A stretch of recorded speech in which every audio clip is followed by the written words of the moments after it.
Great evening, great evening, great evening. Blessings unto you. This is DeCarlo Marcus, the senior leader, senior servant here at Freedom Church of Albany. I am so excited. I am so elated that you have decided to join us tonight for this Bible study experience. This is such a blessing. Thank you so much for connecting with us, okay? All right, now, as we get ready to get into the study tonight, we have a lot of different things that we're going to talk about, a lot of different things that we're going to really dig into tonight. I want you to do me a favor. You must be an evangelist at this moment, okay? It is your responsibility to be an evangelist. So what I need for you to do is I need for you to find that share button that's on your phone, on your iPad. If you got an Android pad or Android tablet, blessings unto you. Whatever you got, press that share button and please put this on your Facebook page. Let the world know that Freedom Church of Albany is going live, and we're about to get into some very powerful, in-depth revelation as it relates to our soul being anchored.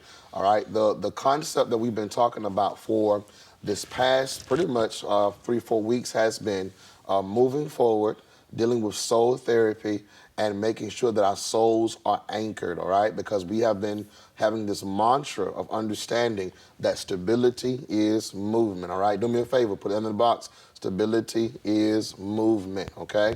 Now, we have been dealing very, very, very, very deep for the last couple of weeks as it relates to dealing with specific anchors.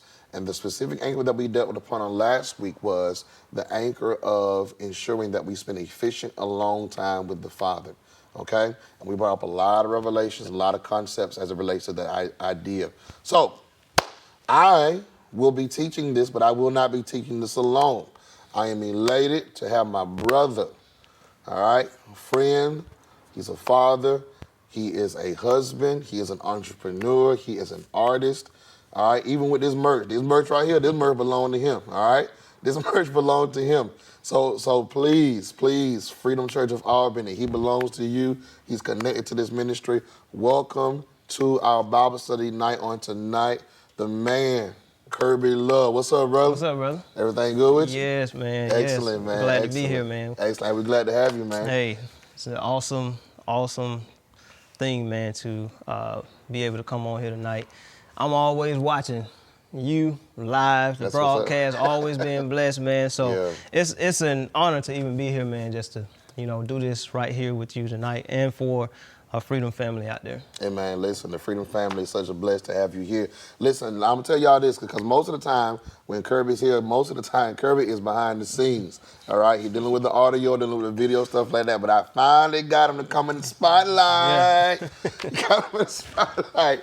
All right, we got him on the spotlight. So listen, we're going to get deep into this revelation. So listen, please press the share button because our focus on tonight is we're going to deal with a very strong concept of efficient alone time with God. Now, he gave us revelation on last week, but what we're going to do is we're going to talk about some things tonight that are going to go really, really deep into that understanding, okay? All right, so y'all ready? Y'all should be ready. Kirby, ready? Yes, sir. All right, let's roll with it, man. Let's roll. All right, so listen, you're going man, this is good because I'm excited because I ain't got to do all the talking. And I know you share revelation and relates to spending time with God. So let me ask you this question. From your perspective, what is efficient alone time? How do you define efficient alone time with the Father? Well, one way that I define efficient alone time with the Father is putting myself in position to receive what it is that the Father is trying to get to me. And when I enter into, a place of what I like to call sometimes isolation, because that's me spending my alone time with God. And once I enter into that place of isolation, it's not me just trying to check a box just to make sure I have my alone time with the Father on that particular time or that particular day, but I'm actually trying to see in the depthness of, okay, God, what is it that you want to minister to, whether it's me, to your people, to my family, to my household. I'm actually trying to receive something when I go there. It's not no thing as a check in the box, like I said before, or just to make sure I did it, but I actually want to receive something while I'm here. And sometimes it don't always go that way, but every time I enter into that alone time with the Father, I'm looking for something to manifest, whether it be deliverance, healing, or word, right, or right, something. right. I'm not just there just to be there. Awesome, awesome, awesome. So there's an expectation, there's a mindset, there is a focal point that you're going into as you talk about getting into an efficient, alone manifestation with the Father. You said something that was powerful, and I want to put on that a little bit, and let's kind of dig with that. You said going into moments of isolation. Listen, the church word don't like isolation, man. That word right there, you start talking about isolation, like, hey, I'm through with that. Yeah. But let's talk about that. When you start talking about, now there are differences. We understand that there are seasons of isolation, there are moments of isolation. Yes. We understand that. But when you start talking about isolation to be alone with the Father, what does that look like for you? What should that look like for the believer when you start talking about being alone in isolation with the Father? Okay. So, like you said, there are different ways that some people look at isolation. But when I look at it in terms of being isolated with the Father, this is me secluding myself from everything else. I'm boxing out work, sometimes even family. It's like, hey, this is time that I just need to get over here and rest and bask right here so I can get direction and clarity. Because sometimes we have so much going on throughout the day, throughout the week or whatever, and we can get thrown away, right? To the point where we don't spend that efficient time with God. So for me, when I get to that isolated place, I'm looking for, what is it that I'm supposed to be doing right here, And in terms of isolation, again, it's secluding myself from everything else and boxing out all distractions and even just being in a moment of silence. Because sometimes we can have the thing of where we always have to initiate a conversation or ask for something or what am I trying to receive? But when I enter in that place of isolation, it's me saying, okay, Father, I'm here. I'm not asking for nothing. I just want to hear from you right now and get clarity and direction for what's next. Right. Or what I'm supposed to be doing right now. That's good. That's good because as you were saying that, one of the things that came up to my mind was the war over your attention span. A war over your attention span. A lot of the times when we start talking about being alone with the Father, we mentioned on last week that you cannot multitask in His presence. Yes, and that was good. Yeah. A lot of the times people feel like they got to go into His presence. And when they go into His presence, it's like there's 1,000 different things that are on their thought process. I got to fix dinner. I got to, make sure I get the kids in the bathtub by a certain time, or I got to make sure that hubby got his clothes ironed, or I got an assignment I got to do. Can we speak to the warfare of your attention span? Because I know one of the things that you may or may not know, I'm going to release this to you into your Kirby does walk in a very strong prophetic anointing. And so for people who see, I'm talking to y'all people who have dreams, who see things, I want to talk to that crowd because one of the things that I think is very important for the believer is to have a powerful, long, controlled attention span. So let's from your experience, when you start talking about being alone with the Father and being able to walk in a strong, controlled attention span, how does that play into being efficient in your long time with God? How does that lead to results with the Father?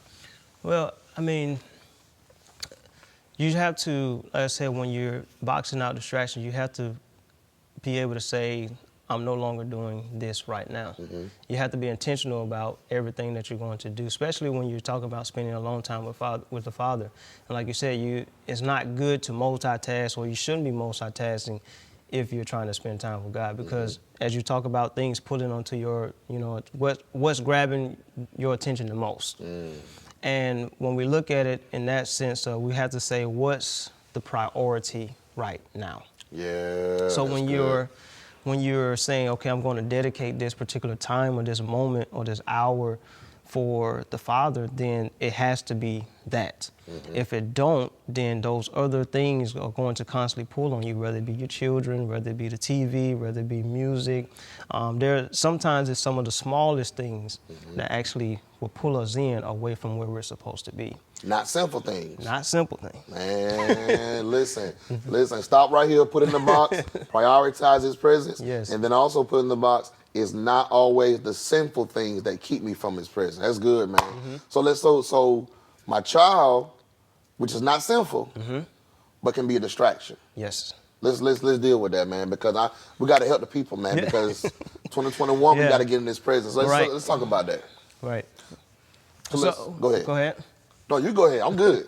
So, when our children, they just want attention, right? And we understand that. And sometimes it can be a battle, especially because we understand warfare. And sometimes just how the enemy works is he'll use those things that are closer to us to kind of get us to the side, or distracted or whatever.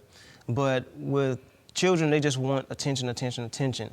But I think in the process of us growing and understanding how our time needs to be, how we need that efficient time, that alone time, that isolated time, upon us growing in that area, we also have to be able to bring them up in that so that they will have the understanding of what we're doing at that moment. That's good. I think if they don't know and we're always saying, hey, come on, I'm just going to stop right here, then they're going to continue to do that. And they don't see anything wrong with it, right? Because they don't understand. Right. So we have to bring them up to the understanding this is time that daddy, mommy, that we're spending time with the Father right now. Right. So with that, we either teach them to join us, or teach them to say, hey, you have to move on over here, not to be rude to you or whatever, but you have to go over here right now because this is time that dad needs right now so that I can be in prayer, so that I can be intentional, so that I can be focused on what it is that the Father is saying in this moment or this hour. That's good. That's good, man. That's good. And a lot of the times that's a struggle. So audience, let's get this thing together now. You got to make sure that either there should be a situation where you pull them in with you, all right? But then there are times we definitely know that we're going to be alone, so we have that alone time, and we put them in a position where we can have that alone time. Excellent. Man, this is good. This is blessing y'all. It should be blessing you now. Y'all know how Pastor Margaret Rowe put that thing. That thing is hope in me. All right, now, so let's go to the second part because one of the things that I've had to learn in my life, and I don't know if you had to deal with it, when I started spending time with God, I had to understand, well, most of the time, church really does not prepare you or give you a blueprint sometimes as to what you need to do to, first of all, get ready to go in His presence. Yeah. It's like, I remember having a conversation one time with my family members, and I just told her, I said, well, you need to get in the presence of God. And she was like, I don't know how to do that. And because I was in a position where the training that I was receiving at the church that I was at that moment did not deal with that, I didn't have no good comeback.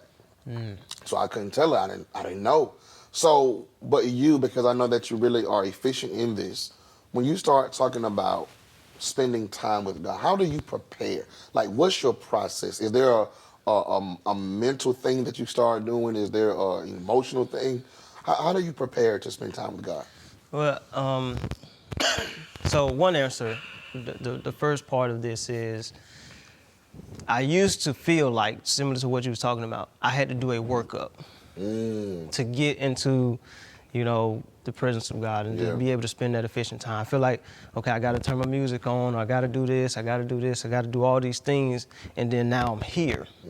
But what I realized was, it was my lack of doing it periodically, being with Him periodically. Meaning, when the Bible talks about, praying without ceasing, that's just, we're just doing this thing continuously. But if we're in a place where we're checks in the box, this is 3 o'clock time or whatever, but then there's no other communication or relationship, then when it's time to get into the presence of the Lord or whatever, then that's when we start to feel like, okay, I got to work back up to get this. But when we have that constant communication, that constant relationship with Him, it's not a preparing workup thing. We should be able to get to a point where we say, I'm dropping this, now this is my time. That's good. So I think we've, for a long time, felt like we had to work up to get there, when a constant relationship with the Father should be able to make you stop and say, this is His time right now. That's good. And it's the same way with, when we talked about in this, is with our relationships, sometimes with spouses or whatever, we're quick to say, if they say, hey, I need you to come here for a minute, we're up and take off because we can stop what we're doing. But how much greater is it to have that same relationship with the Father whenever he says, hey, I need you now. We can drop those things and say, okay, this is your time. Right, right. So what you're prescribing for us is not putting ourselves in a position, the way that you prepare to be alone with the Father is you do it all the time. Do it all the time. Wow, that's Do it good. all the That's time. good. That's good. That's good. And doing it all the time is going to keep us in a position where we're always sensitive and Yes. we're always engaged on a Always. consistent basis to flow in His presence. Yes. That's good. That is Yes. good. That is good, man. That is good. Yes. So how do we speak to that young believer or that believer that's kind of starting to thing out, or that believer who I got saved 5 weeks ago? I got to get this thing together. I need my Israel new breed. I need it to get myself together. What kind of strategies will you give them to start that process of going and spending alone time with the Father? But I think everything is about meeting people where they are. So to the initial engagement or conversation to those individuals would be to just start where you are with those small things. If you need those things, there's nothing wrong with that. Right. But my thing is, it shouldn't take those things to get you there. But for now, if this is where you are, then the Father will use that as well, to grow you, to mature you, to get you to a place. And even the music may even change over a period of time. Right. But if that's something that you need right now to do, listen to your Israel, your new breed, or your Canton Jones, or whatever it is, so you can feel like, okay, I'm finna get into this place, Right. then do so. Feel free to do so. It's okay with it, because at the end of the day, that music is still worshiping the Father.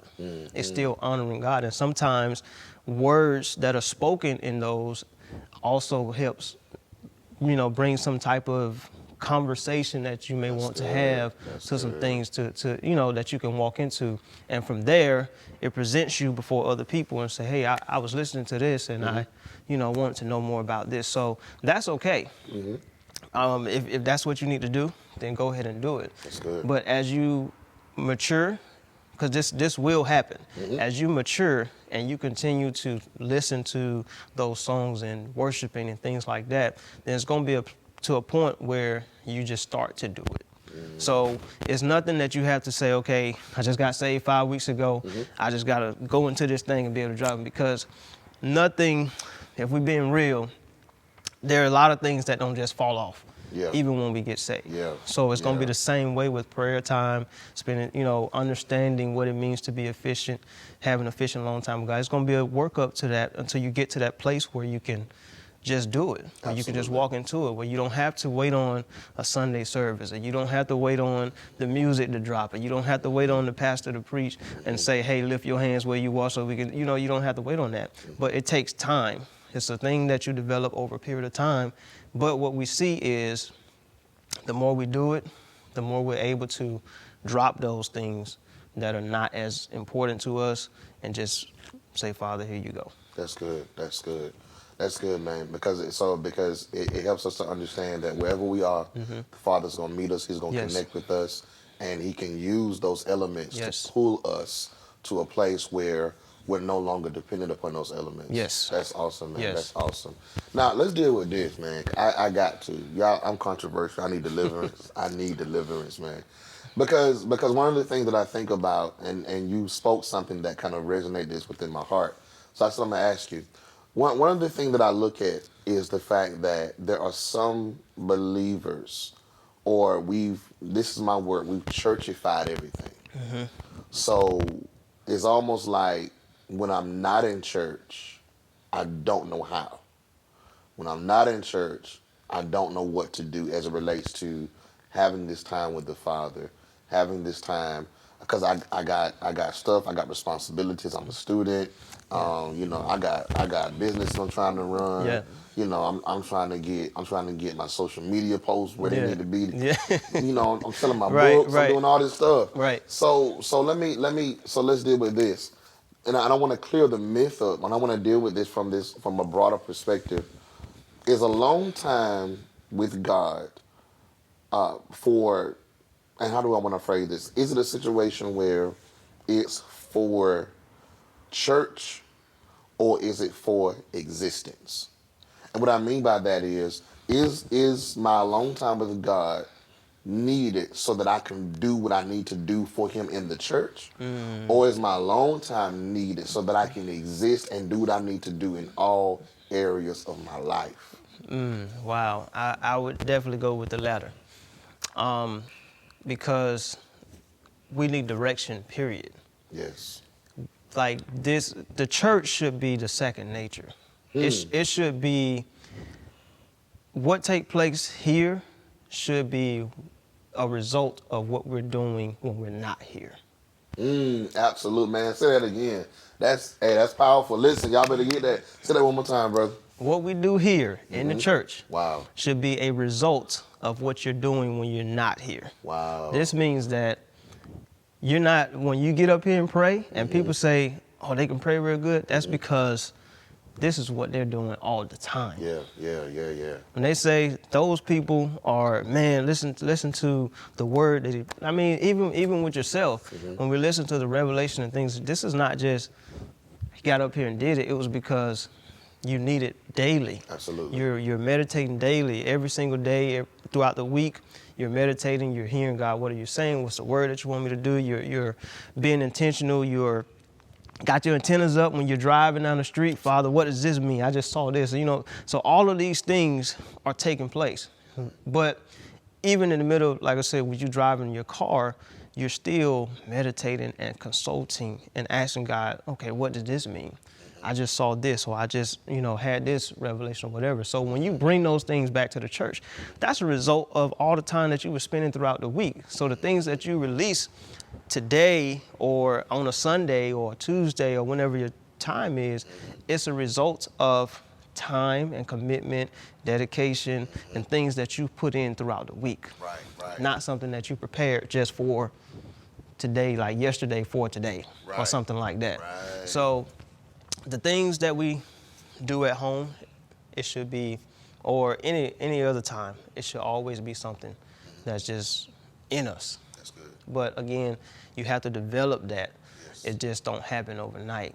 So the question, and I hope I'm not moving too far. So the question that I would pose is, how desperate are you for the Father? Wow. Are you desperate for Him? Yeah. And being in His presence and trying to see what it is that He desires for you? Or are you desperate to get back to the pulpit? Man, listen. Oh my goodness. That for the Greenleaf crowd right there. That for the Greenleaf watchers right there. I'm listening. He just blew it up. Wow. So your motive in pursuing a long time with God. Yes. Your motive is so important. I'm gonna go back to something because I'm trying to help everybody. So let's deal with this. You said driving in my car, I can be looking at something and I can just like, bam, okay, the Father is speaking. So but there are some people like, man, I don't hear God say nothing when I be driving. I don't discern nothing. So number one, you telling me that I can be in my car and have efficient time with God in my car? So let's deal with this. Let me ask you this. It's a two-part question. So is there a process where, because most church people, the way that we define it is this: you got to have sackcloth and ashes on. You got to lay out before the Lord for 8 hours. So efficient alone time is not predicated upon amounts of time in the sense of 10 minutes, 20 minutes, etc. Let's talk about that, because that to me is something that I think we need to deal with, because I think some people have a fear of going to the Father because they feel like for whatever reason they got to be there for 20 hours. They can't do nothing but be in His presence. Let's talk about that for a minute. Well, it goes back to what we just talked about a little earlier about blocking out distractions. Okay. You can block out distractions while you're driving. Yes, you're still attentive to what you're doing on the road, but blocking out distractions is turning off my radio. I'm letting my windows up, and I'm watching the road, but I'm still listening and hearing, okay, what's next? I'm asking questions. God, what do you want me to do? I've been driving for about 10 minutes now, and I just feel something different or whatever. So there will be times, if you are, desperate to see what it is that God would have you to do, or what God is saying in a particular time or season, then the desperateness for him or longing for him at all times, it don't matter where you are. It don't require 20 minute, 30 minute. It can be instantaneously if you're constantly being desperate for him and what it is that he's desiring for you or trying to minister to you or speak to you about. Right. So you can ride in your car or, you know, be just sitting down on the bed or whatever. Right. You don't necessarily have to be in a place. And I think this goes back to the churchified things where we feel like we have to have, you know, the sackcloth and ashes on. We have to be down on our knees. We have to be this.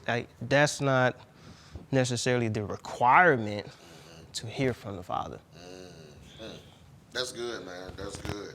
And I think that, you know, the helping or the perspective of not having to be in the presence of Father. Now, let me make sure we understand. Let me help you. Let me help you. I'm not saying that being in the presence of the Father for 20 hours, 8 hours, 7 hours is not good. Yeah. That's not not saying that. Not saying that. What I'm saying is that efficiency in His presence is not always equivalated to 5-6 hours. Mm-hmm. I don't necessarily may have to spend 5 or 6 hours in His presence for me to be efficient. Yes. That's what we're saying. That's what the man of God is saying. That's excellent. That's excellent.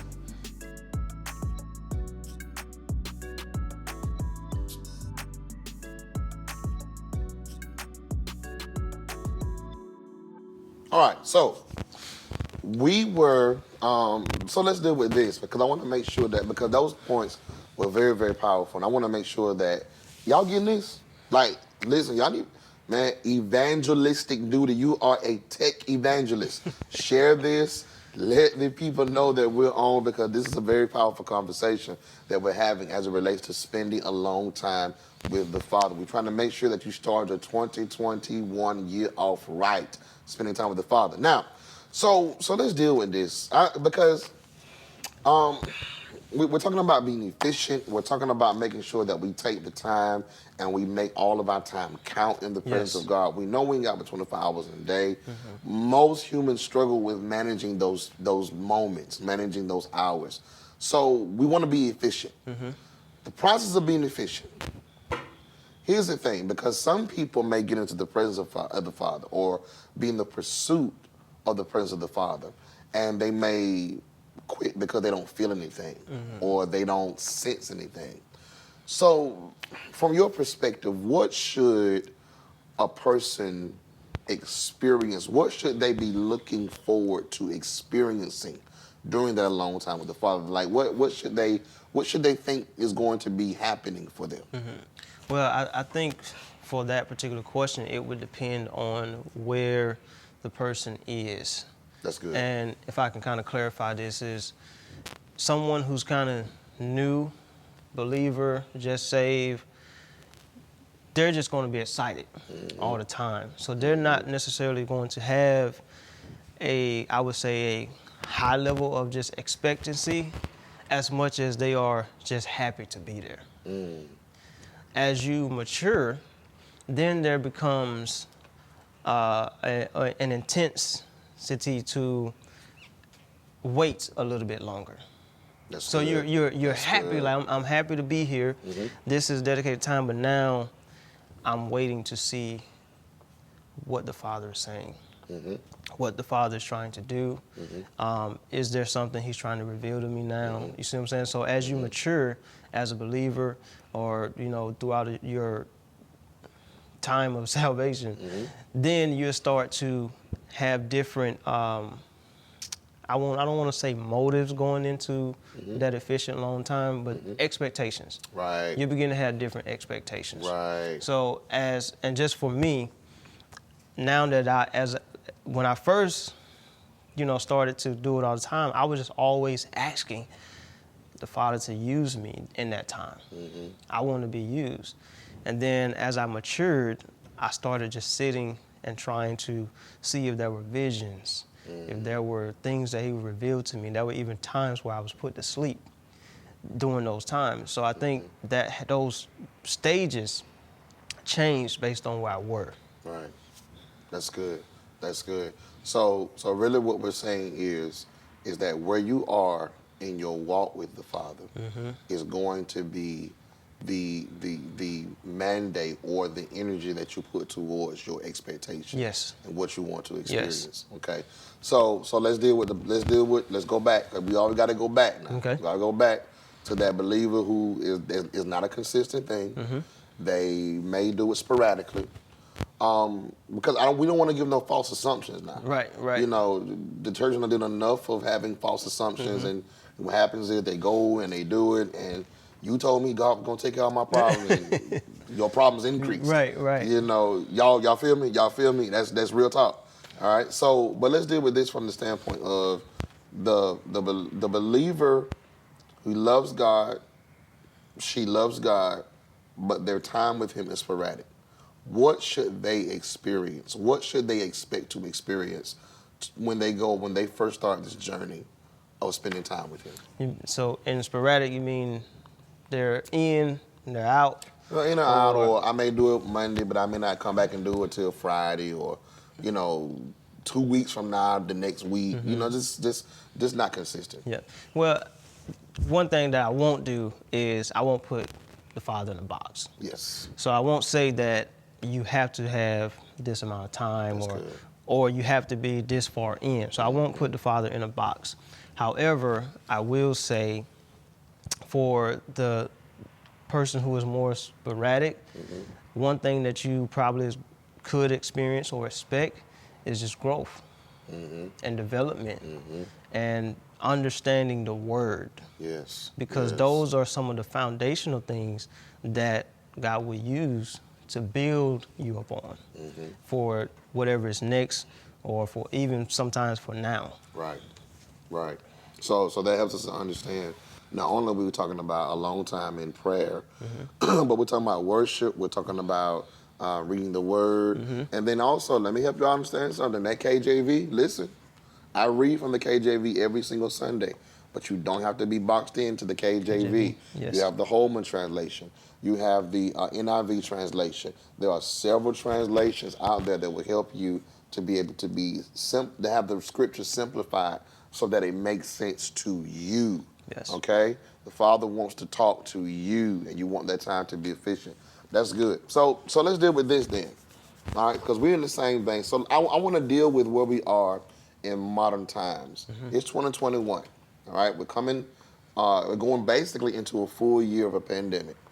This pandemic really has allowed us to see some people really begin to be thrust. I think you mentioned in one particular time when we were talking about how people have been thrust into doing what they probably would have never done had the pandemic never manifested. So that alone time that they've had in their homes, quarantining, etc., has kind of pushed them to start that business, start writing that book, being more intentional with certain things. So let's talk about this, because one of the things I've noticed, there appears to be in some instances a disconnect.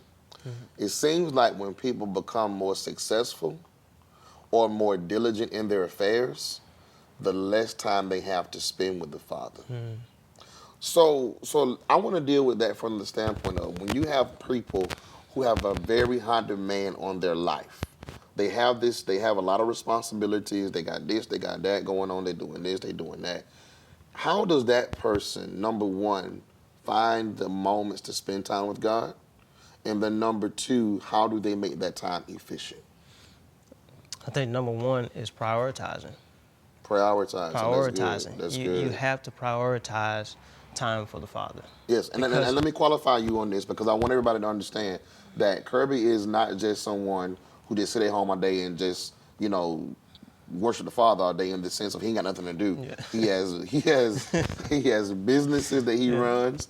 He has 2 children that are consistently pulling on him on a daily basis. He has a wife. He has other responsibilities as it relates to being a father, a caretaker, etc. So this is a very busy man. He getting business deals from New York, from Los Angeles. People are after him. So he is very busy. So he's qualified to speak on how do I stay in high demand, but yet still find time to spend time with God. So go ahead.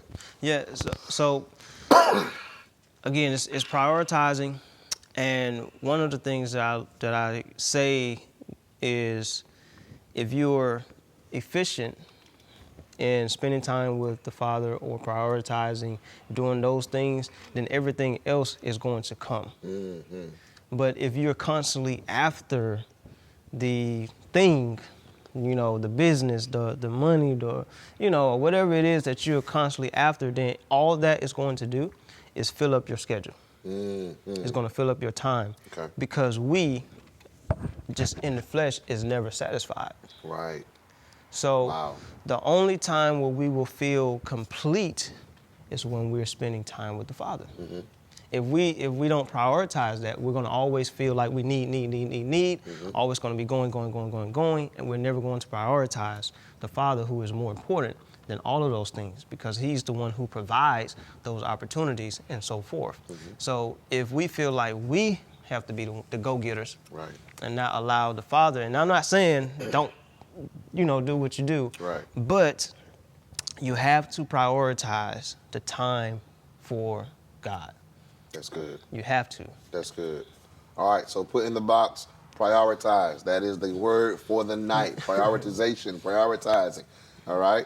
Is this helping you? I'm praying that this is helping you all, because this is really blessing me. Mm-hmm. Because we know that efficient alone time with the Father is what's going to produce the desired fruit that we're looking for, and we need to have that time. All right? All right, we got a couple more minutes with my brother, so we're gonna ask let's get some strong stuff. Let's get into some strong stuff. Mm-hmm. Now, here is what we do know about you. We do know that you are a seer.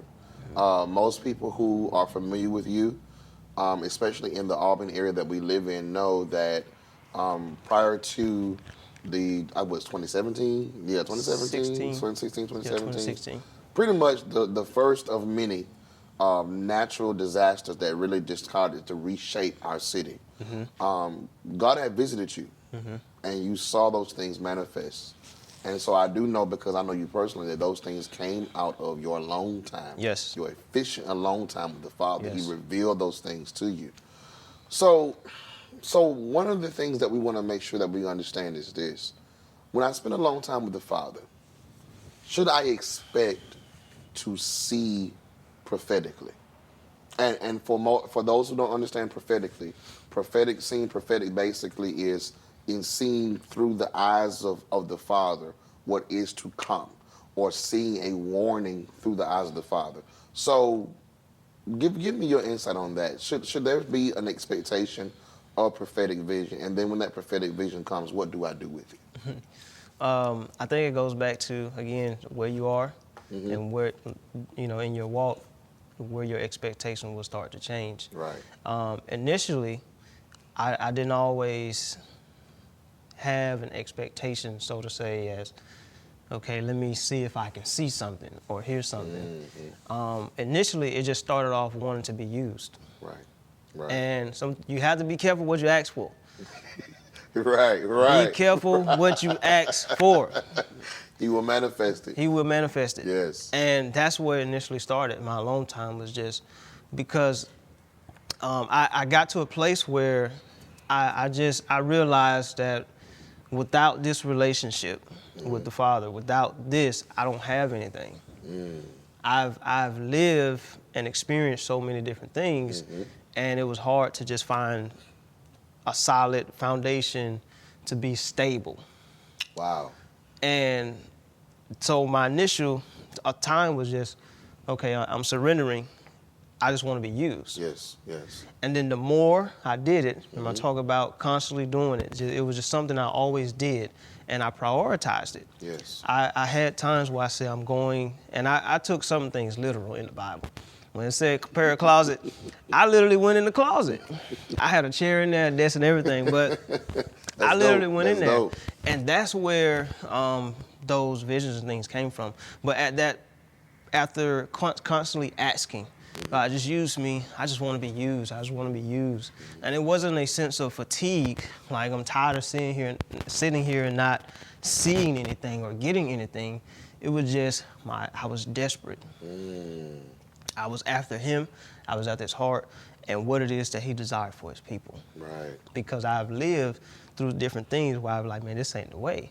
So through that time, as I matured, I started to expect things. So I would sit there and just see what the Father's saying. Is he going to show me anything? And then one day it happened, sitting in the closet. And I probably was there for about 10 minutes. Wow. And it happened, and I saw the clouds. And I was like, okay. I was in shock. Yeah. I was literally just like that. I said, okay. And I instantly started to weep. I went into tears. I started to cry. And I was like, man, it was different. Because that was the first time that I had ever experienced that. Yeah. But again, my expectation of things didn't come till over a period of time after I was consistent with it, after I was constantly doing it all the time. And I had established it to a place where it wasn't nothing for me to go into that place. That's what's up. And once I got there, that particular day and other occasions as well, within sometimes it got to a point where it was the matter of, as soon as I would sit down or close my eyes, I would instantly start seeing. Wow. I could see things. And it got to the place where whenever I would go out somewhere, I could see things in people that they were dealing with. And how do you control that? How do you manage that? That's good. How do you deliver those messages? Right. And which goes to part of the question, how do you, deliver those messages or speak to those things that the Father show you? It's tough because there is a weight now that you're carrying. Yeah. There's like, for me to get up and preach a word is one thing. Yeah. But having a word as such that's been revealed, or a vision or a dream, and God says, this is what I want you to say, it's totally different. Yeah. Two different emotions, if I would say. Yeah, man. They don't feel the same. And so I weep, and I cried, and I cried, and I cried for days in the shower, just laying in the bed, and I said, okay, God, why? Why is this? And the Father's like, this is what you need to say. You asked to be used. Wow. You asked to be used. Wow. And the time came. So you have to be, again, careful what you pray for. Because he will manifest it. And be ready to do what he asks you to do. Because if you're a desperate man and you're always seeking to be used and you just want people to know what the Father is saying, then there are times where the Lord would just start doing things in you, with you, speaking to you, ministering to you, and you just have to be obedient to what he say and just go and do it. So one way that I managed it, though, after crying for days, was I sat down and I talked with the Lord. I said, okay, this is what you want me to say. I don't know how it's going to come out, but I'm just going to go live. And I mean, I'm not saying that that's the best way to kind of just do things, but that was all I knew to do. And I had to, number one, though, deliver those things by faith. That's good. That's good. That's good. By faith. By faith. By faith, people. That's good. So let's talk because I got to make sure I'm dealing with everybody. That revelation, some people may say, well, that's for the church world. What about, will the Father deal with me about my business? Will the Father deal with me about my organization? Will that efficient alone time with him give me benefits that could help me on my job, that could help me be a better mother, a better father? Go into that a little bit. Absolutely, because what we're doing is maximizing the time that we spend with the Father. Right. And as we maximize that time, meaning that we're looking to get something from it, right? So in the middle of that, we're not just seeking the blessings, the visions, the dreams, and the things that we call the miracles, to be acknowledged, but we should also be seeking what's in us that needs to be corrected. Absolutely. So in that alone time, you can expect the Father to deal with those things as well. And there were things that I was still dealing with that the Father, had to break me down from, purge me from, and say, this is what you need to change. Right. And some of it was even me just as a husband and a father.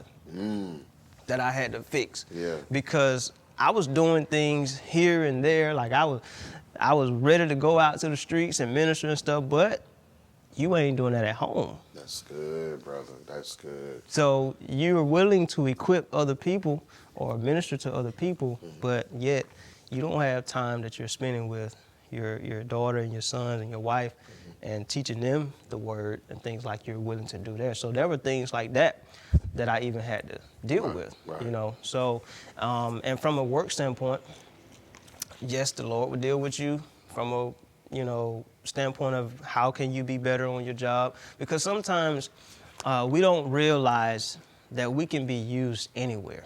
Yeah. And I think that's why we don't really look for God to deal with us here or whatever. It just depends on what the motive is, Right. or what you're really desiring. Right. If you just desire to be used, then God would deal with you in any aspect of your life, for any aspect of your life, whether it's your job, whether it's your house, whether it's ministry, whether it's, you know, grocery store. It don't matter. Yes. Because people are always in need wherever we go, whether it be of healing, whether it be of, hey, you know, God may want to speak a word to some people just in that moment of time. So you don't have to be preparing for here, the church, the pulpit, or anything like that. Say that. You don't have to prepare for that. Just prepare to be used wherever God wants to use you and be okay with it. That's good. That's good.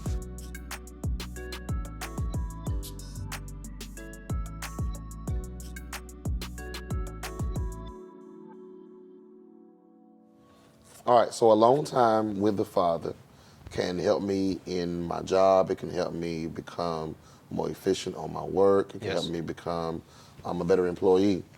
That's good because so we're making sure that everyone understands how spending time with the Father not only propels me spiritually, Yes. but how that spiritual development can affect in a positive way Yes. how I am going to be efficient on my job. So when you start talking about that, because most people say, okay, well, if I'm spending time with God and He's growing me up, then most people think, okay, my witness is to preach.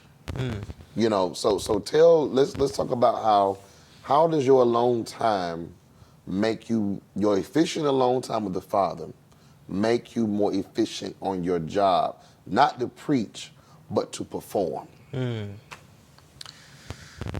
Oh, man. I think what we have to understand in the efficient alone time is that it's not always just about us. And from a performance standpoint, we understand that we are serving. That's good. We're serving. I think sometimes we miss the point of serving and try to get to the point of being the lead or being the head or, you know, wanting to direct and things like that, or wanting promotions and, you know, and a lot of different things. But what that efficient alone time would do is, like you said, not just to preach on the job, but to perform. Because what we need oftentimes is self-assessment. That's good. And this is what that efficient alone time would do. It'll give you the self-assessment that you need. Because sometimes you don't have the person to always, quote unquote, put you in check. Yeah. But the Father ain't scared of that. Right. So the Father give you the spiritual pink slip. Yes. Or the spiritual write-up. Yes. Before it comes for your job. That's good. Yes. That's good. Yes. So we need those that self-assessment though. Right. And then that also humbles us as well. So when we go to our jobs, then we're not afraid to ask, where am I lacking? How can I be a better help in this area or this particular place or whatever? But without the self-assessment, then we'll never really see ourselves in a place of needing help or even growing for the most part. That's good, man. That's good. Y'all, these are some nuggets. These are some revelations, I'm telling you. Because one of the things that we want to make sure that we do, there's this movement towards entrepreneurship, and that's good. But you're still serving. Yes. And one of the key things that I've learned as I've developed in a leader in not only church but also in corporate world is that the higher that you go on the ladder is the more of a servant you become. Yes. And in order for you to serve efficiently, as Kirby was saying, that a long time with the Father, a efficient long time with the Father, yes. brings you to a place of self-assessment, Yes. to recognize what areas am I deficient in, and then He speaks to my deficiency, Yes. rather than my coworker telling on me to my boss, saying, "Hey, DeCarlo ain't doing what he need to do." Yep. Now I got beef with my coworker because I like how you tried me up like that. I mean, y'all know how this thing go. So it covers all of those areas, and it makes us become more accountable to ourselves. So Yes. efficient alone time with God makes you become your own judger. Yes. And Wow. whenever someone addresses an issue, it's not, you don't become offended, because offense is one of the things that many people have a problem with. Yeah. And not just the church. We know this in the church, Yeah. but just people in general have a problem with offense. And one of the reasons is because there was no self-assessment. But if you're spending that efficient alone time with the Father, and He's assessing you and saying, these are things that you can be better at, you know, whether it's on your job or whether in your house, if someone brings that up to you, you don't have an offense to it, because you already know. That's good. That's good. I already know. God already dealt with me about that. So it actually should bring you a joy, Right. because now that's just more of a confirmation for me. Yes. Because now, not only do I know I'm hearing the Father right, right, but I'm actually striving to be even better than I was before. Wow. Wow. Woo. Man, these some nuggets. Y'all getting these revelations? Look, your pad should be full by now of revelation and insight as it relates to the power of spending efficient alone time with the Father. Because you want to become a better employee, you want to become a better mother, better father, sister, brother, etc. That time with the Father is the prerequisite for you to begin to function and flow at a high level in all aspects of life. You got to have that alone time with the Father. All right? So this is the last question, brother. I mean, thank you so much for your time. I'm pretty sure that the audience is thanking you so much for your time as well. So just speak to that person. Just speak to that person who who's tried to have a long time with God, and then they'll start out good, and then boom, I fall in the trap, and then 5 weeks done pass, and I ain't talked to them, or I start out, my rhythm is good, and then all of a sudden life starts happening, and then I don't spend time with him. Talk to that mentality, because sometimes that mentality can produce a self-judgment that keeps you from spending time with the Father, because then you think, okay, well, I started, I'm trying to get my life together, but every time I try to get my life together, something happens. So I'm distracted, I'm over here, I'm over there, and now I feel like the Father don't want to talk to me no more. Talk to that person who they know they need to spend time with the Father, but trying to figure out how they need to get it together because they're fear of starting and stopping in the past. Talk to that. Well, I think oftentimes because of that, there can be a level of discouragement. You know, I was here, I done failed, now it's going to take me that much more. And that may be true. But what you have to realize is that, you know, the Father's still going to love you wherever you are. However, with that love, we don't take it for granted and say, okay, because He loves me, I'm just going to stay here. So what you do is you identify, if you knew that you develop a rhythm, because rhythms are important. Yes. If you develop a rhythm where you're spending efficient alone time with God, and then it falls off, the number one thing that you should do is identify what was the effect. What caused the drop-off? If you don't identify what caused the drop-off, it's going to be hard for you to readjust, because you'll start trying to make another rhythm without dealing with the issue that caused you to get out of rhythm. That's good. So now, not only do you have the issue that caused you to get out of rhythm, and then you start another rhythm, and then now you have something else that pulls. So now you have two things that you didn't deal with. And the more that we don't address things that happen in our life and take place or that distance us, so to quote unquote, from the Father, the more that we have those things come up and we don't deal with them, then the harder it is to stay consistent and spending that efficient and alone time with the Father. That's good. So my words or message or advice that I would give is to identify whatever it was or whatever it is that got you out of rhythm. What was the effect?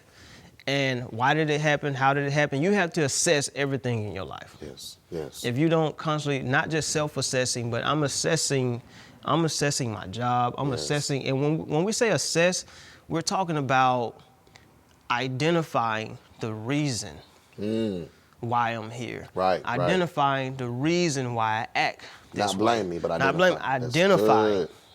Identifying why, and once you understand your why, that gives you a little bit more clarity on some things that you need to do or adjust so that you can become better or get back in that routine that you need to be in. That's good, man. That's good. That was a mouthful, man. Hey, listen, no excuses, all right? Let me prophesy this over your life. You shall finish. Yes. Let me prophesy that. You shall finish. Come on, put in the box, I am a finisher. Because the man of God has just spoken unto us and helped us to understand that you cannot continue to jump from one cycle or one rhythm to the next without identifying what caused the stoppage of that cycle or the stoppage of that rhythm, okay? Man, this has been good. You have blessed us tremendously, brother. Amen. Definitely appreciate you coming through, all right? One of my first guests on this Bible study platform to share and converse and discuss some things. Listen, Freedom Church, our audience here, let the world know, let Kirby know, press them hearts, press them. Let them know that he was a blessing unto you. Brother, we appreciate you coming through. I am glad to be here. Yes, sir. Listen, I want to challenge you on tonight as we're getting ready to close out tonight. I want to challenge you. Please do this for me. I want you to, number one, find something that's on your notepad, because I know that you got a lot of notes that Kirby released unto you, and make that your status. Make that a post on Facebook tonight. As soon as we end this broadcast, put one of those things out there. I'm telling you, this is the time to be an evangelist, more so than any other time, because you have a plethora of Facebook friends that you can minister to, or you can just send a simple text to, all right, as it relates to one of the statuses or the things that the man of God spoke concerning, okay? All right, so listen, we are about to be out, all right, from my brother, Kirby Love, me, DeCarlo Marcus. I am the senior leader here at Freedom Church of Albany.